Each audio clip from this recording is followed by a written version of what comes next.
Bíblia Sagrada, edição ecumênica da Barça de 1972. Leitura da Palavra de Nosso Senhor. Introduções ao Novo Testamento. Interpretação católica por Stanley B. Merrill, da Comunidade Cristã, professor do Novo Testamento da Weston School of Theology, em Cambridge, Massachusetts. Narração Margarete Vital. Evangelho segundo São Mateus. Por motivo do seu título comum, os primeiros 4 livros do Novo Testamento são chamados Evangelhos, e esta é a melhor descrição da sua forma literária. É uma forma inteiramente cristã, que não tem paralelo noutras literaturas, nem imitações felizes em escritos posteriores. Os 4 evangelhos podem, juntamente com os Atos dos Apóstolos, ser classificados como narrativas históricas. Realmente, eles dão a entender o que são, e são de fato aquilo que dizem ser, evangelhos de Jesus Cristo, proclamando ao mundo por uma única via as boas novas da redenção do gênero humano em Cristo Jesus. Se bem que o gênio individual de cada evangelista adaptasse necessariamente e elaborasse a mensagem de acordo com o fim peculiar que tinha em vista, o material contido nos 3 primeiros evangelhos tem uma dimensão tão semelhante, se não completamente idêntica, que podem ser colocados em colunas paralelas para comparações instrutivas.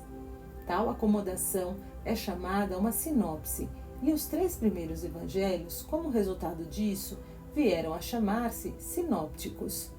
Dos 3 sinópticos, o de Mateus é o mais claramente idealizado e deliberadamente acomodado. Narrativas e discursos estão agrupados por temas em 5 livros, à maneira dos 5 livros da lei, o Pentateuco. Primeiro, a proclamação do reino, capítulos 3 a 7. A sua dinâmica, capítulos 8 a 11. O seu mistério, de capítulos 11 a 13. O seu crescimento e desenvolvimento, capítulos 14 a 17. E o seu universalismo, capítulos 19 a 22. Este Pentateuco de Mateus é precedido pelas narrativas de infância, nos capítulos 1 e 2, que lhe servem de prólogo, e finaliza com a narrativa da paixão e ressurreição nos capítulos 23 a 28, com que termina cada um dos 4 evangelhos. Dirigido primariamente aos judeus, este método hebraico de exposição, como Papias o chamou, o Evangelho de Mateus, tenta demonstrar cuidadosamente a realização em Jesus Cristo do plano de Deus revelado pelos profetas do Antigo Testamento. Não só pretende mostrar que Jesus é o Messias da promessa, mas também que a igreja que ele fundou é realmente a nova Assembleia do povo de Deus, a nova e daqui por diante a única verdadeira Israel. É de Mateus o Evangelho do Reino, o qual descreve as condições para a entrada nele, capítulos de 5 a 7, o seu mensageiro, capítulo 10, a sua natureza íntima, no capítulo 13, e a sua manifestação final, capítulos 24 a 25. Com esmerada clareza, o evangelista apresenta Jesus como o Senhor deste reino. Destaca constantemente o poder divino que resplandecia através das palavras e ações deste novo Moisés. A evidência interna sugere que o evangelho foi escrito cerca do ano 70. O seu autor foi o judeu palestino e coletor de impostos, cujo chamamento pelo Mestre está narrado em 9:9. Mateus, um dos 12, permanece como nosso supremo exemplo de escriba instruído no reino dos céus, em 13:52. Interpretação católica para o Evangelho segundo São Marcos. A tradição, com exceção de São João Crisóstomo, está de acordo de que foi Roma o lugar de composição de Marcos. Esta tradição é também unânime em atribuir o Evangelho a um discípulo de Pedro, que era usualmente identificado como o João Marcos dos Atos, em 12, 12, 25, em 15, 37 e 39, e o Marcos da primeira de Pedro, em 5, 13. A tradição também assinalou normalmente a data da composição como sendo posterior ao martírio de Pedro no ano 64 depois de Cristo, e antes da destruição de Jerusalém no ano 70. Posto que a precisão desta destruição é, em Mateus e Lucas, de ordem a fornecer um argumento para os datar a ambos depois do ano 70, em Marcos está de tal maneira que não apresenta dificuldade real para o assinalar como o mais antigo dos nossos evangelhos. O único dos nossos evangelhos a ser assim intitulado pelo seu autor, Marcos 1:1, é o de Marcos, escrito para apresentar Jesus como Filho de Deus. Na proclamação desta boa nova, o tempo de salvação anunciado pelos profetas do Antigo Testamento está à mão. Mas o Jesus de Marcos é também o padecente Filho do homem, e nenhum outro evangelista mostra tão intrepidamente esta humanidade do Redentor, particularmente na tão pormenorizada e realística descrição da paixão.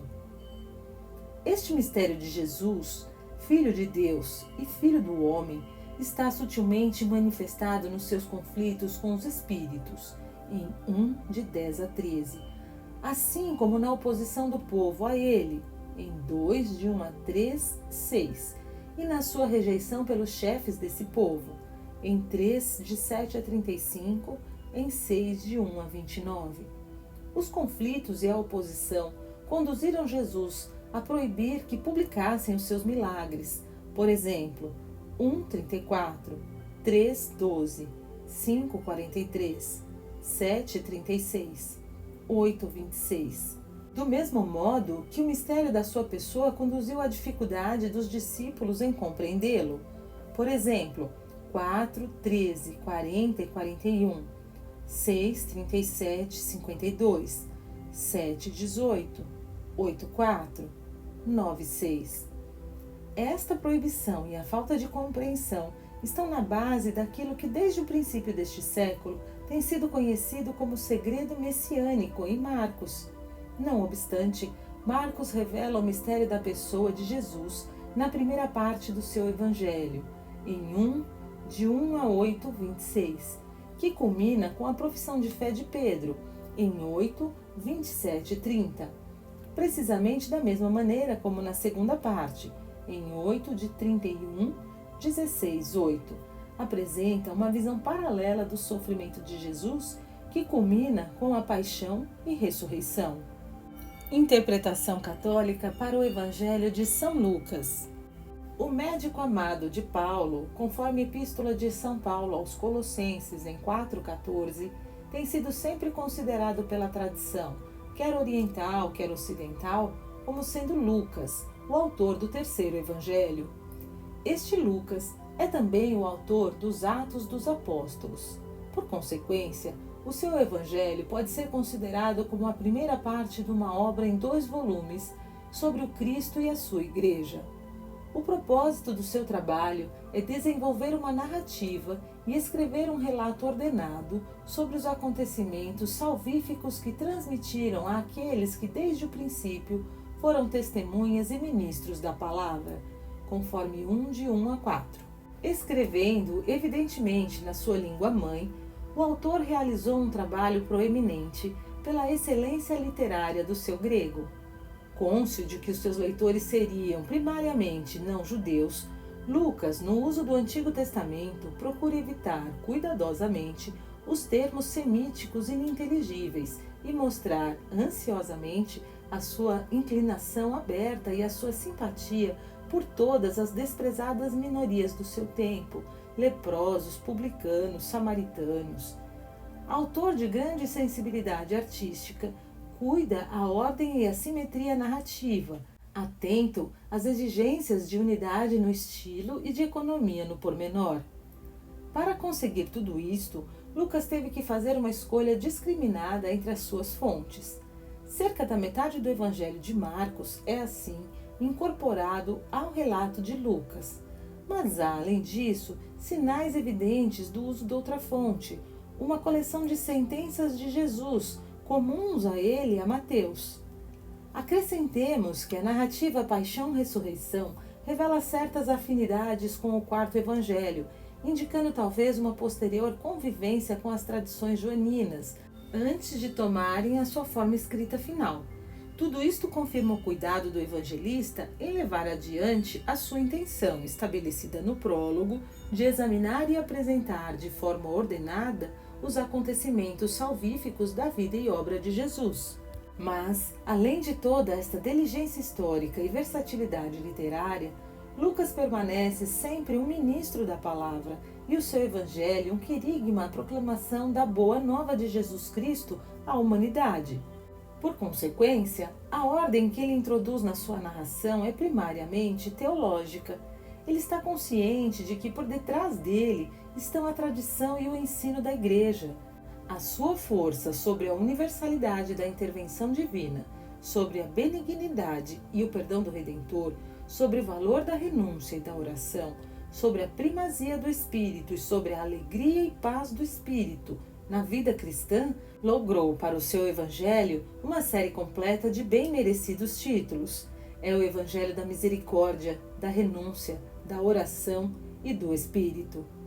Todos os temas compreendidos nesses títulos são habilmente urdidos dentro do plano de Lucas, que passa do Evangelho para os Atos dos Apóstolos, marcando uma progressão geográfica da missão de Jesus, desde a Galiléia até Jerusalém, primeiro, e da Igreja desde Jerusalém até o fim do mundo, depois. Interpretação católica para o Evangelho de São João. O último dos evangelhos a ser escrito e um dos últimos livros a serem incluídos no cânon do Novo Testamento, o quarto evangelho não só pressupõe muito do que tinha acontecido por volta do fim do século I da nossa era, a herança comum da Igreja cristã, mas proporciona também uma das sínteses teológicas mais sublimes de todos os tempos. Daí, o seu precoce reconhecimento como um evangelho espiritual e o conhecimento do seu autor como o teólogo. Este autor, se bem que identificado como o discípulo que Jesus amava em 21:20, tem sido até hoje o objeto de muito debate e de uma especulação cada vez maior. A tradição, contudo, apoiada no testemunho de São Irineu em 180 d.C., aceitou como autor o discípulo João, filho de Zebedeu. O próprio Evangelho fornece suficiente corroboração indireta para confirmar esta tradição. O testemunho de Irineu e o unânime acordo da antiguidade cristã alcançaram uma importância formidável no longo debate acerca da paternidade deste Evangelho. O autor, que oferece o testemunho visual dos acontecimentos que narra, em 13:23, 19 de 26 a 35, 20, 8, 21, 24, emerge das páginas do seu Evangelho como um judeu palestino, informado não só dos detalhes específicos do tempo, em 1:39, 4:6, 19:14, e do lugar, em 2:1, 3:23, 5:2, 19:13, mas também dos costumes religiosos, em 2:6, 3:25, 11, 38, 44, 55, 12:7, 19, 31 a 40, das práticas, em 11:55, 12:20, e dos preconceitos, em 4, 9, 7, 52, 8, 48, da Palestina, no século I. Assim, além de ser um trabalho de grande perspicácia teológica acerca da pessoa de Jesus, o Evangelho de João é também um testemunho para uma fonte independente de tradições acerca da sua vida e obras. Particularidades do estilo que são caracteristicamente semíticas, uma inclinação para o simbolismo, em 10:23, 13:30, e para a ironia, 2:11, 4:10, 7:8, 11, 50-51. O uso sutil de um vocabulário bastante limitado. 1.011 palavras contra as 1.345 no bastante mais curto Evangelho de Marcos, e afinidades com as ideias correntes do helenismo, gnosticismo e do judaísmo, em que Ham e a sua seita colocam o Evangelho de João num lugar à parte dos sinópticos, cujas tradições pressupõem e em grande parte complementam. Mas o que faz com que este Evangelho seja único entre os Evangelhos é o seu penetrante interesse em demonstrar o significado mais profundo das obras e palavras de Jesus. Procura não só responder à pergunta quem é Jesus, como fazem os sinópticos, mas também confrontar o cristão com uma escolha que é logo um julgamento, de salvação para o crente e de condenação para o não crente. Porque na verdadeira essência deste Evangelho está a opção que o cristão de todas as idades tem que fazer neste misterioso encontro de Deus em Jesus. Com esta finalidade são empregados os dizeres solenes Eu sou, em 6,35, 8,12, 9,5, 10,7, 11,14, 11,25, 15, de 1 a 5, 18,37. São flagrantes das teofanias do Antigo Testamento os temas de luz, vida, glória, fé, verdade, juízo e amor, assim como o plano do próprio Evangelho. Interpretação católica para os Atos dos Apóstolos. Este segundo volume de Lucas revela a grande habilidade do seu autor em comunicar a doutrina com força dramática, fazendo com que cada cena, na vida privada da igreja, sobressaia em relevo num enorme tapete admiravelmente tecido com a narrativa histórica e o comentário teológico. O livro dos Atos, tal como o Evangelho de Lucas, é dirigido a Teófilo e continua a história da origem e difusão da palavra desde Jerusalém até o fim do mundo. Conta os trabalhos apostólicos das duas primeiras testemunhas da palavra, Pedro e Paulo, mas o seu tema implícito é o trabalho do Espírito no crescimento e desenvolvimento da igreja. A descrição bastante idílica da vida da igreja é, em muitos pontos, paralela à vida de Cristo no Evangelho. A instrução de Filipe, Atos 8, 26 a 39, e a de Cristo, em Lucas 24, 18 a 27. O martírio de Estevão, Atos 7, de 54 a 60, e o de Cristo. Os milagres de Pedro, Atos 3, de 1 a 10, 9, de 32 a 35, e os de Cristo. A função diretiva do Espírito Santo, tanto no Evangelho como nos Atos. Enquanto que o Evangelho relatava a escolha e a formação dos discípulos, os Atos levam o relato mais longe, mostrando como os trabalhos dos discípulos, feitos sob a direção do Espírito, irradiou do centro em Jerusalém, capítulos 1 a 5, até a Judéia e Samaria, capítulos 6 a 8, e daí para Roma, capítulos 9 a 28. Mas, para além da história da expansão e do triunfo da cristandade, o livro dos Atos sublinha o fato de que a herança do judaísmo passou por alto os gentios e a conversão do cristianismo não era a apostasia do judaísmo, mas antes a chegada do cumprimento das promessas e a realização da esperança na ressurreição. Ao leitor dos Atos dos Apóstolos, apresentam-se dois problemas importantes. As fontes à disposição do autor, que evidentemente não pode ter sido uma testemunha ocular de todos os acontecimentos que narra, e a natureza dos discursos que ele recorda e que constituem cerca da terça parte do seu livro. Se bem que algumas fontes pudessem ser imaginadas, como por exemplo as Sessões Nós, onde a narrativa muda abruptamente da terceira pessoa do singular para a diarística primeira pessoa do plural. Em 16, 10 a 17, 20, de 5 a 15, 21, de 1 a 18, 27, de 1 a 28. Outras são hoje debatidas pelos eruditos.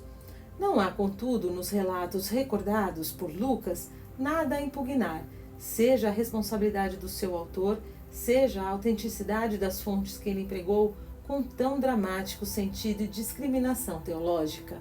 E essa foi a leitura dos 5 primeiros livros do Novo Testamento: Evangelho de São Mateus, de São Marcos, de São Lucas, de São João e Atos dos Apóstolos.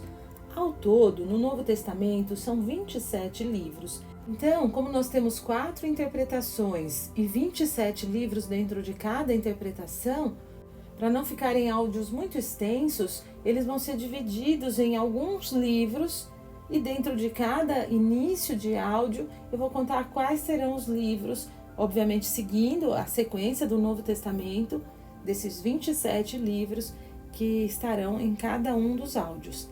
Tá bem? Muito obrigada, agradeço que você compartilhe com todas as pessoas que você conhece e nos encontramos no próximo áudio.